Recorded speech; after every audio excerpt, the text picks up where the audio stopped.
महाराष्ट्र के साथ झारखंड में भी विधानसभा चुनाव की तारीखों का ऐलान हो गया है। झारखंड में 2 चरणों में चुनाव कराए जाएंगे। मुख्य चुनाव आयुक्त राजीव कुमार के मुताबिक पहले चरण का चुनाव 13 नवंबर को और दूसरे चरण का मतदान 20 नवंबर को होगा।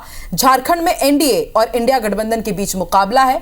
चुनाव की तारीखों के ऐलान के साथ जीत के दावे भी तेज हो गए। झारखंड की चर्चा करें तो टोटल झारखंड के लिए 2 फेज करके वो हाथ पैर हम लोग का बांधने का काम किया। भ्रष्टाचार की हेमंत सरकार थी, उसके अंत की शुरुआत आज इलेक्शन कमीशन के इस घोषणा के साथ हो गई है।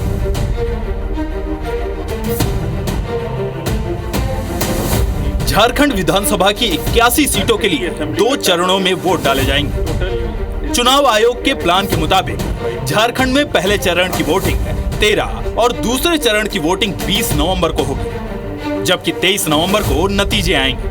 पहले चरण के चुनाव की अधिसूचना 18 अक्टूबर को और दूसरे चरण की 22 अक्टूबर को जारी होगी। झारखंड विधानसभा का कार्यकाल 5 जनवरी 2025 को खत्म हो रहा है। खास बात यह है कि राज्य में महाराष्ट्र की तरह एक चरण में नहीं बल्कि 2 चरणों में चुनाव हो रहे हैं, जिस पर इंडिया के नेता चुनाव आयोग पर सवाल उठा रहे हैं और इस पर सियासी बयानबाजी भी तेज है। हम लोग चुनाव घोषणा एक्सपेक्ट कर रहे थे और जितना जल्दी हुआ उतना ठीक, लेकिन झारखंड के लिए 2 फेज करके समय जो है वो हाथ पैर हम लोग का बांधने का काम किया। 2 फेजेस में चुनाव को संपन्न करा रहे हैं और महाराष्ट्र के साथ इसका परिणाम आ जाएगा और हम पूरे तरीके से कॉन्फिडेंट हैं कि इस राज्य में जो पिछले 5 वर्षों में कुशासन, मिस गवर्नेंस, लूट खसोट, भ्रष्टाचार की हेमंत सरकार थी, उसके अंत की शुरुआत आज इलेक्शन कमीशन के इस घोषणा के साथ हो गई है।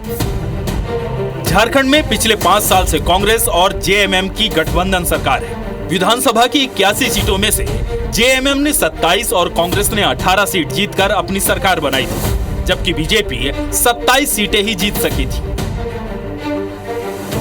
कांग्रेस और जेएमएम सरकार ने इन 5 सालों में कई उतार चढ़ाव भी देखे। जब झारखंड में ईडी की एंट्री हुई और हेमंत सोरेन को इस्तीफा देकर जेल जाना पड़ा, जब लौटे तो चंपई सोरेन ने बगावत कर दी और बीजेपी के पाले में चले गए। तमाम सियासी उठापटक का सत्ता की लड़ाई में कितना असर होगा, ये 23 नवंबर को साफ होगा।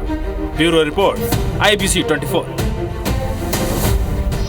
और झारखंड में भारतीय जनता पार्टी को जीत दिलाने के लिए मध्य प्रदेश के कई नेता वहां पर लगे हुए हैं। शिवराज सिंह चौहान ने खुद वहां पे कई रैलियां कर रहे हैं, प्रचार कर रहे हैं और मध्य प्रदेश के कई भारतीय जनता पार्टी के स्थानीय स्तर पर नेता वहां जा रहे हैं, दौरा कर रहे हैं। लेकिन महाराष्ट्र में विधानसभा चुनाव का बिगुल बज चुका है। चुनाव आयोग ने राज्य की 288 विधानसभा सीटों के लिए चुनाव की तारीख का ऐलान भी कर दिया है और इसी के साथ महाराष्ट्र में आदर्श चुनाव आचार संहिता लागू हो गई है।